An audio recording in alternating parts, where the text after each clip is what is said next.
Updates at pinakahuling mga usapin sa mundo ng palakasan. Atin ang pakinggan dito sa Ang Pilipinas Ngayon.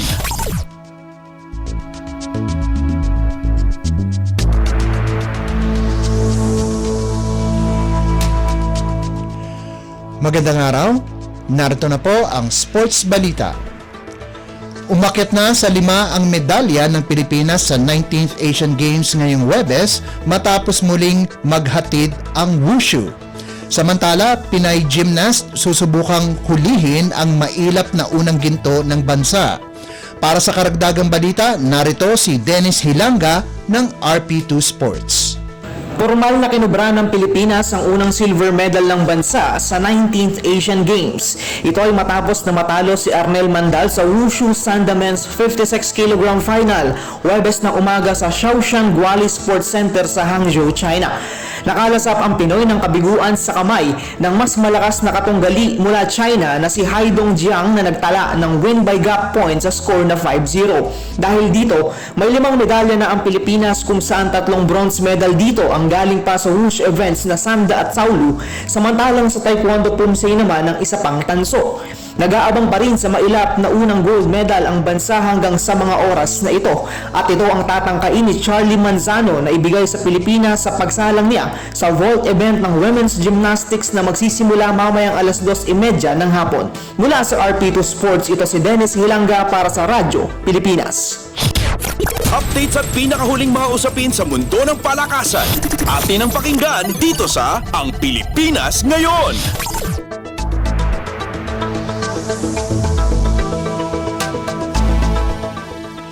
Lusot na sa quarterfinals ng men's 92 kg weight class si Filipino boxer John Marvin sa 19th Asian Games sa Hangzhou, China.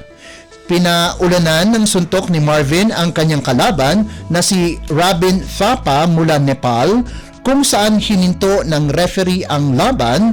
May 55 segundo sa second round. Bago ang paghinto ng laban, naunahan na ni Marvin si Thapa sa first round, kung saan ang isang judge ay ibinigay sa kanya ang round 10-7. Sunod na mga kalaban ng Southeast Asian Games gold medalist na si Marvin ay ang South Korean na si Jong Jae-min sa quarterfinals. Si Subalit hindi magandang balita ang lahat ng miyembro ng Philippine boxing team. Namayagpag si Wang Xiangyan ng China 5-0 laban kay Mark Ashley Fajardo ng Pilipinas para makapasok ng round of 16 ng men's 63.5 kilograms. Sinamahan ni Fajardo sina Olympian Irish Magno, Ira Villegas at Aaron Jude Bado na maagang namaalam na miyembro ng 10-man boxing team. Itong Huwebes, 2 sa huling 3 boksingero ang sasabak sa kompetisyon sa katauhan ni Risa Paswit at Marjon Pianar. Mga kalaban ni Paswit si Somnuek Thanaya ng Thailand sa women's 60 kg class, habang makakaharap ni Pianar si Muhyiddin Kujaev Asad Kujan ng Uzbekistan sa men's 71 kg class. Samantala sa Biyernes, masisilayan naman si Olympic silver medalist Nesty Petesio laban kay Lin Yuting ng Chinese Taipei. Updates at pinakahuling mga usapin sa mundo ng palakasan. Atin ang pakinggan dito sa Ang Pilipinas Ngayon.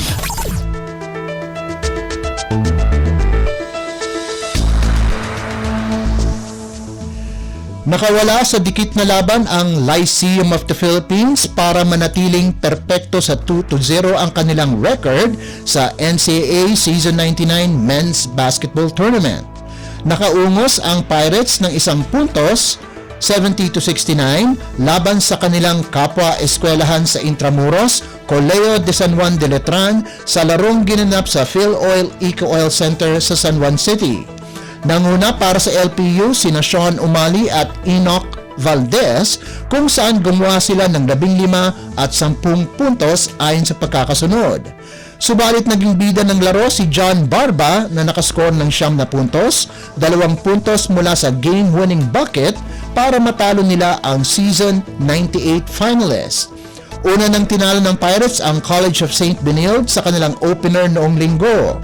Nanguna naman para sa Knights si Kurt Rayson sa nagawa nitong 17 markers habang nag-ambag sina Kobe Monje at Pau Havillonar ng 13 at 10 puntos ayon sa pagkakasunod.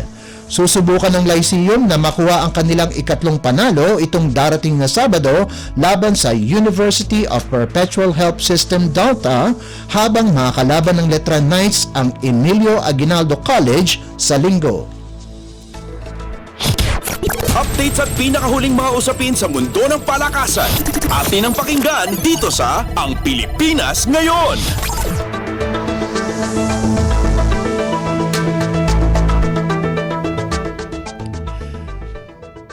Kinuha ng De La Salle University ang unang panalo sa finals ng V-League Men's Collegiate Challenge pagkatapos kunin ang pahirapang panalo laban sa University of Santo Tomas Miyerkules ng gabi na ginanap sa Paco Arena sa Maynila.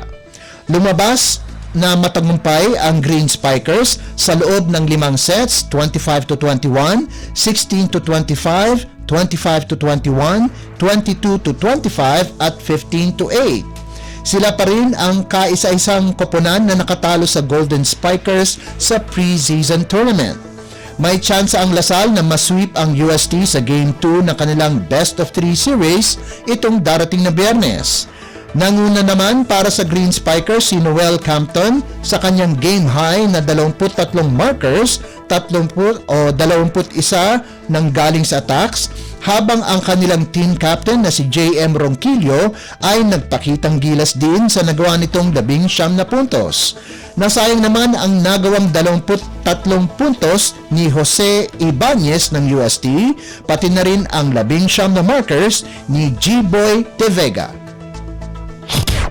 Updates at pinakahuling mga usapin sa mundo ng palakasan. Atin ang pakinggan dito sa Ang Pilipinas Ngayon.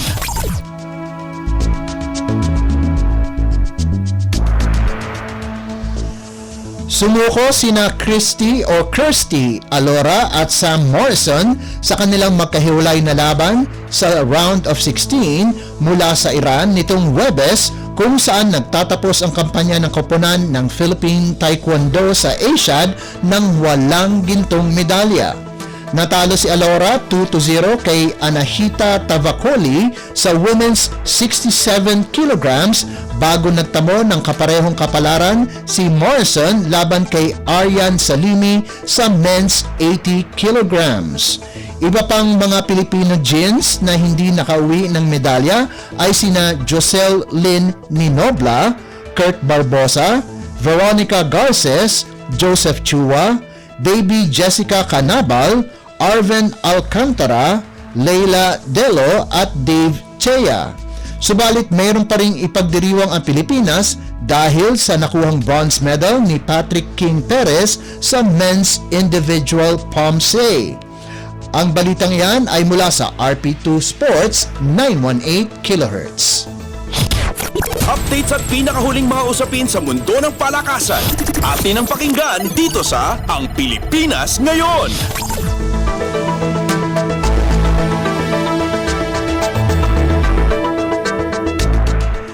At yan ang pinakahuling balita sa larangan ng palakasan. Para sa Radyo Pilipinas World Service, ito po si Leo Magpayo. Magandang araw. Updates at pinakahuling mga usapin sa mundo ng palakasan. Atin ang pakinggan dito sa Ang Pilipinas Ngayon.